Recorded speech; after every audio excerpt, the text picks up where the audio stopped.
Good morning, Calculus BC. Hope you're having a fine, what's supposed to be Tuesday morning. I am in Alaska, and I am sure I'm having a fine Tuesday morning. I'll be flying out to the bush in the next couple days, so pray for me that I come back well in 2 weeks, as we are hunting grizzly bears. Okay. We want to talk about solving limits. This is a crash course in limits. It's only 2 weeks. We're going to have a test next Friday, so put your eyes and your ears to work. If you cannot keep up with my writing and speaking, feel free to put your pencil down and just watch, because this is on my YouTube channel. You can always go back to it later, okay? Because I am going to go through every single limit method that we did last year in one day. All right? You're going to have today, you're going to have tomorrow and Thursday NWEA, and you can work on this, okay? So don't worry about rushing through the work. You already have the Saturday study session packet from 2 weeks ago on limits, continuity, and differentiability. That's what we'll be going off of. So, and ready, set, go. Okay, solving limits. What is number one method? Plug and chug. Okay, that's the first thing you try every time. So if I have the limit as x approaches 8 of 1 over x squared, we're just going to plug and chug and get our answer. Okay. Now, sometimes that doesn't work, and that's where the other methods come into play. Okay. You can do graphical, algebraic, infinite. We have trigonometric. We have L'Hopital's rule. So if you can't get a solution to a plug and chug, here we go. Let's talk graphical.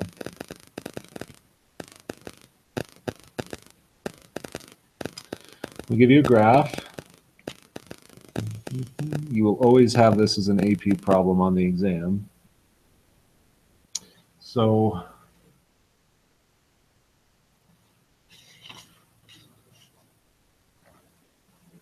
let's say, I'm just going to give you some letters. A, B,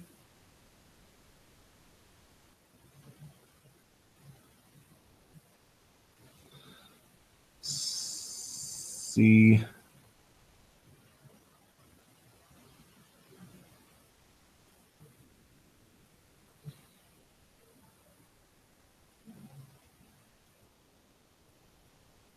let's call this D, and let's call this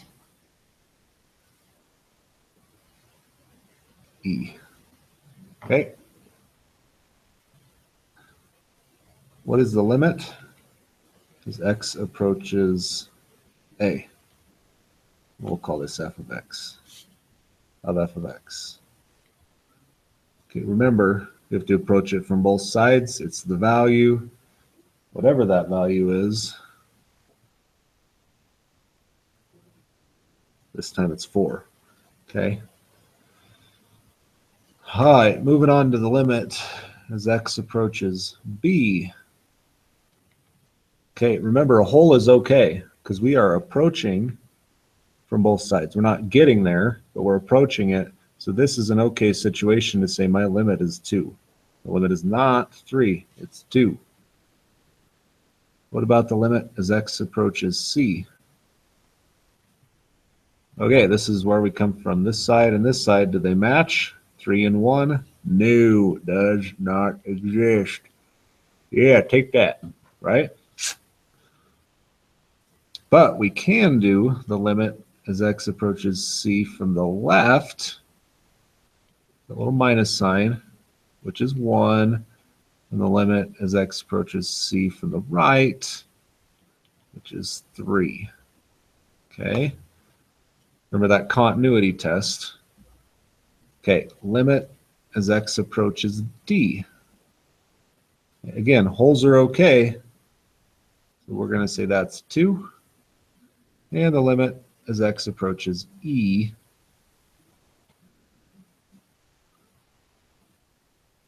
does not exist because it doesn't come from both sides. It does have a left limit though, and that is 1. Okay, so remember those situations. Okay, that's graphical. Let's talk about algebraic limits, because we like algebra. Let's say you have something like the limit as x approaches 3 of x minus 3 over x squared minus 9. And you do your little happy dance because you can plug and chug, but you get, oh no. What are your options? Okay. Algebra is perfectly legitimate here. So most of the time, you're going to have to factor.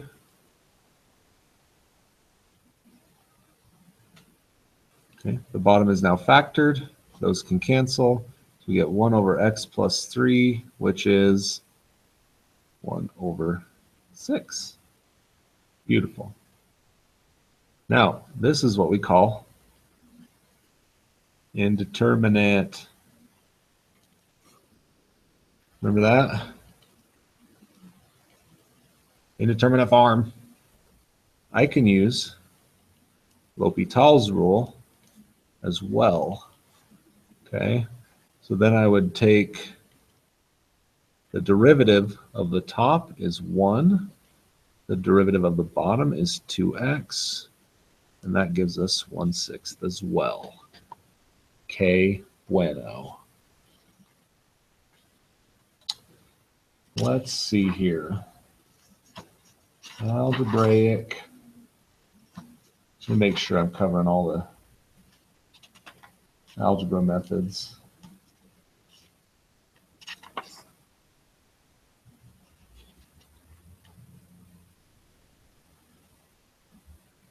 Sometimes, okay, so this is the most basic. Sometimes you're going to have to plug stuff in and do the algebra. I like a number 6 in your packet. You're going to have to plug the function in and do the math, okay? L'Hopital's rule can be presented as this type of problem, or number 7. Okay, check out number 7 there in your packets.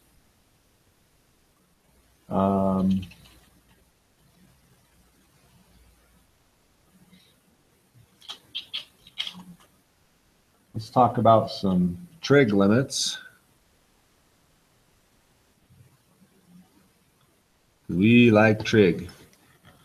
Remember from your book, these are just memorization issues. You should have cards.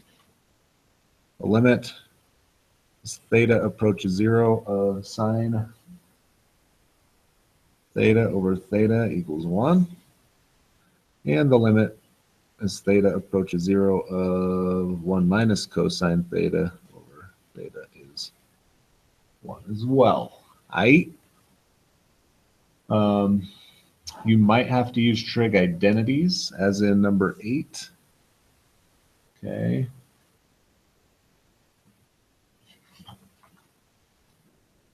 So if you look at number 8, the limit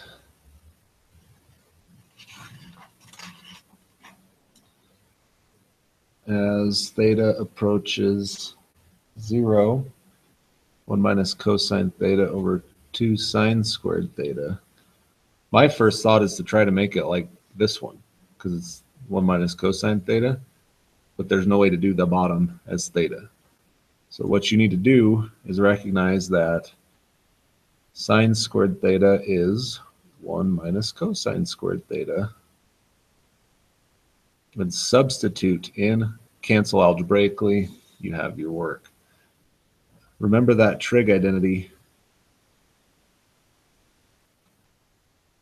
They all derive from that. Okay. For this one, we just subtracted cosine squared over. So those are probably as difficult as the trigonometry ones will get. Okay.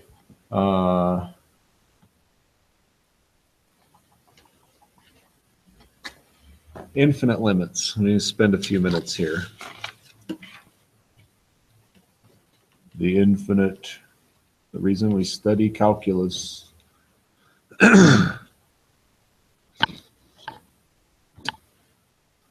Let's go with something like the limit as x approaches infinity of 4x squared over 3x minus 10. Remember, all we need to consider with infinite limits is the highest power here and here. So we can also write it as 4x over 3. And we know that that's going to go to infinity because you plug infinity in and it goes on forever. Okay. What about something like the limit as x approaches infinity of 5x squared minus 3x plus 2 over 10x squared plus 4? Again, highest exponents. These don't even matter. We get x squared over x squareds cancel, so this is 5 over 10, which is 1/2. All right.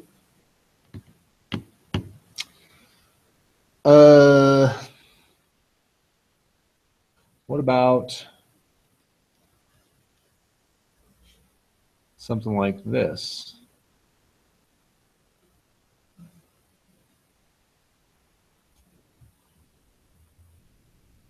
Okay. Remember, root of a fourth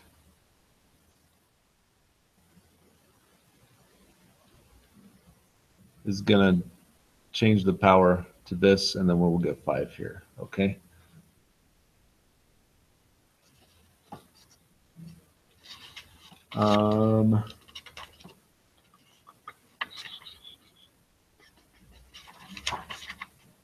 See if we can find another one.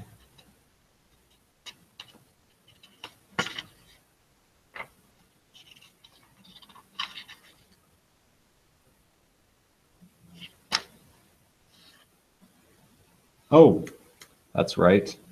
Remember that these limits as x approaches infinity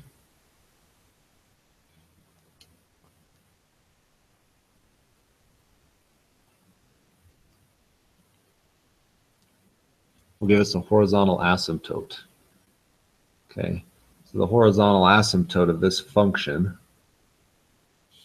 is at x equals 5. Okay. Horizontal asymptote of this function is 1/2.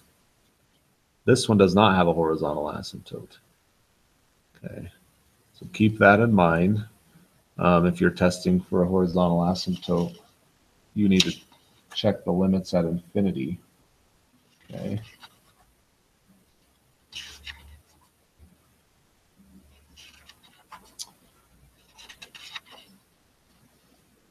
And do remember, when we are working on something like this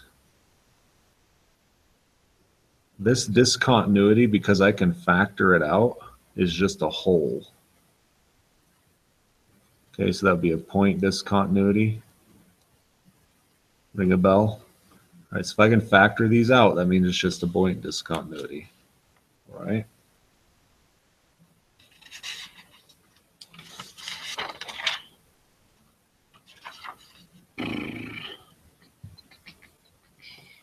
I think that's the basics, guys. I know there's going to be something that I didn't get.